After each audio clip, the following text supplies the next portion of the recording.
Jadi alhamdulillah bayinya sehat. Tetap diperjuangkan untuk sehat ya Bu. Siap. Karena hamilnya sudah menunggu 10 tahun. Ya. Siap, dokter. Karena kunci kehamilan sehat adalah pada saat bayi lahir sehat. Siap.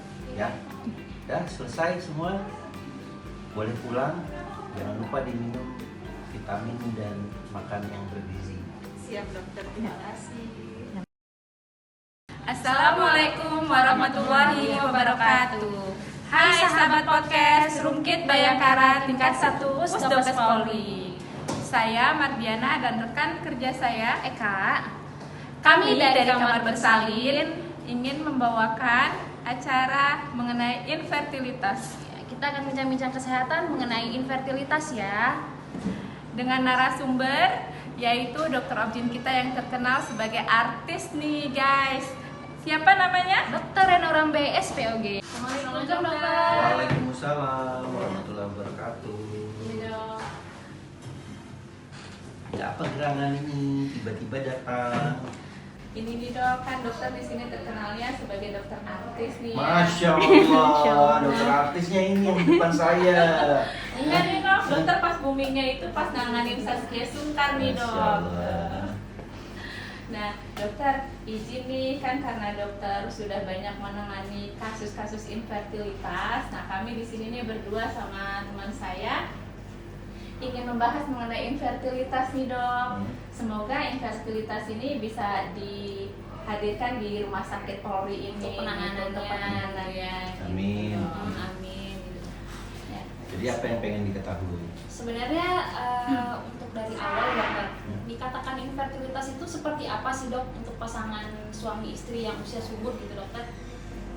Sebetulnya definisi infertilitas sendiri adalah semua perempuan dan laki-laki yang sudah menikah jika dalam ikatan sah perkawinan berhubungan rutin 2-3 kali seminggu tanpa alat kontrasepsi dalam setahun nggak hamil wajib periksa.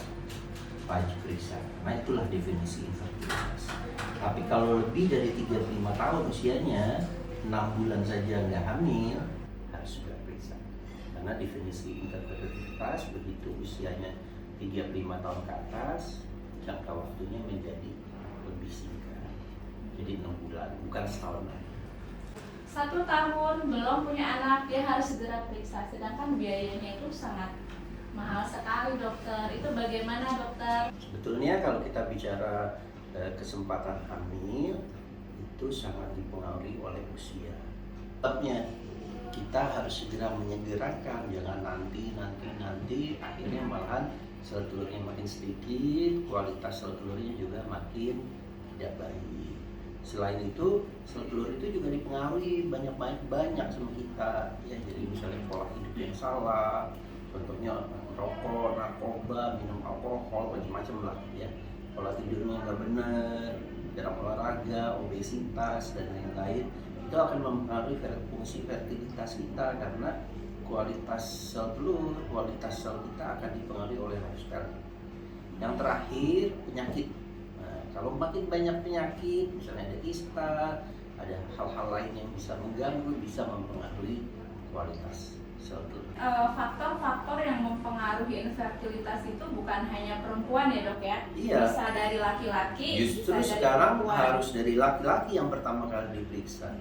Karena perempuan nggak mungkin hamil sendiri tanpa laki-laki. Iya dokter, kan Jadi harusnya buah ya. faktor benih itu menjadi yang dominan. Jadi sperma yang baik, sel telur yang sehat akan menjadi embrio yang sehat. Judge di masyarakat nih dokter, penyebab infertilitas itu udah ini dari segi perempuan gitu. Kamu harus begini. Jadi kadang perempuan sudah menyadari dirinya, oh salahnya di saya gitu, tanpa dia harus berkonsultasi lagi dengan spesialisnya gitu dok. Nah kira-kira misalkan dok untuk di rumah sakit kita untuk pemeriksaan standar untuk infertilitas itu saja apa ya dok kira-kira yang bisa dilakukan dokter? Kalau pemeriksaan dasar infertilitas sebetulnya adalah analisa sperma yang baik sebetulnya ya. Jadi analisa sperma sampai DNA fragmentasi. Kemudian pemeriksaan cadangan sel telur pada perempuan, kita bilangnya namanya AMH. Kemudian pemeriksaan USG dasar untuk melihat organ reproduksinya baik atau tidak. Dan yang terakhir adalah pemeriksaan HSG, di mana itu memeriksa saluran telur. Sebetulnya di rumah sakit kita sudah cukup ya, mungkin pemeriksaan ANA yang belum ada, pemeriksaan DNA fragmentasi yang belum ada. Kedepannya bisa dikembangkan pelan-pelan sampai kita bisa dengan teknik pelayanan berbantu, misalnya yang sederhana dengan insen dulu, lama-lama nanti bisa berkembang dengan bayi tabung, misalnya seperti itu. Insen itu aja mahal dok, sekitaran 12-13 juta. Ya, kalau bicara insen memang Duit semua ya. susah ya, mungkin zaman sekarang apa juga Apa-apa duit Iya, ya perlu sih, Dok. uang gitu ya. Ini dokter, bagaimana nih pandangan dokter tentang infertilitas? Kan dengan infertilitas ini kan banyak ya dampak yang akan ditimbulkan, seperti ketimpangan gender gitu kan. Apalagi budaya kita ini kan menganut budaya patriarki kan. Jadi apa-apa yang disalahinnya ke perempuan. Nah, memang sih menurut WHO itu yang paling tertinggi itu kan dari perempuan ya, prevalensinya 40-50%, sedangkan kalau dari laki-laki 30% ya dok ya. Jadi bagaimana nih dokter nih untuk menanggapi ketimpangan gender dalam infertilitas? Ya, saya selalu bilang bahwa hamil itu adalah usaha bersama. Jadi walaupun statistiknya misalnya cuma berapa persen itu nggak terlalu penting. Karena yang penting adalah sperma laki-laki sanggup membuat sel telur atau tidak. Jadi selalu kita periksa pertama kali adalah laki-lakinya justru. Jadi sekarang mulai diedukasi bahwa perempuan yang nggak hamil itu jangan-jangan yang bermasalah dari orang yang bisa bikinnya. Nah, kan kebanyakan nih dokter, laki-laki tuh susah banget dokter kalau disuruh pasti di ininya tuh perempuan terus gitu. Ya makanya kita perlu edukasi. Kembali ke edukasi lagi ya. ya. Perlu edukasi, perlu pencerahan, perlu pengajaran. Karena itu memang untuk kasus-kasus infertilitas itu memerlukan modal, ya paling nggak memerlukan ruangan yang baik. Karena kan kadang-kadang masalah infertilitas itu menjadi masalah yang tabu buat sebagian orang. Iya betul dokter. Apalagi kalau diomongin nanti punya anekdot bahwa saya mandul, misalnya susah punya anak. Jadi nggak akan terbuka. Karena masalah orang infertilitas itu ternyata sangat kompleks. Mulai dari masalah medis sampai masalah non medisnya. Ya, bisa psikologisnya juga Psikologis ya kan dok? ya, non medis itu Ya. termasuk masalah biaya, Iya. masalah support keluarga, Iya, masalah betul. judgement yang kadang-kadang menimbulkan. Dari lingkungan ya, Iya. ya siap dokter. Kan netizen julid ya. Iya. Berarti memang perlu mendalam ya dok ya untuk satu pasien yang satu Iya, pasangan yang memang infertil ya. perlu waktu makanya di Iya. sana. Ya, udah sih, dok. Mudah-mudahan lama-lama rumah sakit Polri bisa membantu, tapi sistemnya memang yang harus baik, didukung oleh semua sistem pendanaan, karungkit dan semua elemen-elemen dari rumah sakit yang bisa menunjang pengembangan ke arah teknologi berbantu ini. Amin. Ya kan kita sekarang udah ada juga fetal maternal kan udah ada gitu. Ini tinggal itu nih infertilitas nih dokter. Kiat-kiatnya yang ini dokter, kiat-kiatnya bagi pasangan yang menanti apa yang dijaga, makanan apa gitu loh dok. Kiat-kiatnya pertama, netizen Indonesia semua julid. Lihat aja yang ada di komen-komen kan, Iya, orang dokter. bebas. Jadi jangan terlalu terpengaruh sama kata orang, Komentar, komen-komen, iya. karena itu pasti bikin stres.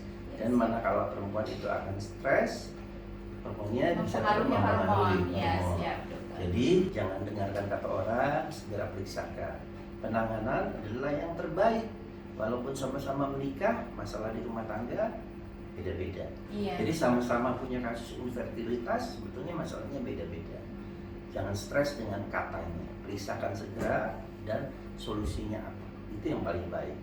Yang kedua, ya diskusikan sama suami, karena memang dan keluarga kalau memang perlu. Iya. Karena tadi yang seperti kita sampaikan bahwa infertilitas ini kompleks dan kadang-kadang juga memerlukan biaya yang tidak sedikit kalau sampai dengan bayi tabung. Ya baiklah dokter lah. Terima kasih dokter. Terima kasih dokter. Sama-sama. Terima kasih banyak atas waktunya dokter. Atas Iya. informasinya dokter. Ya, sama-sama. terima kasih. Demikianlah bincang-bincang kita hari ini bersama Dr. Reno Rambe. Pastikan Anda menyaksikan podcast kami selanjutnya ya, yang pasti lebih menarik dan informatif. Oke, Salam terima kasih.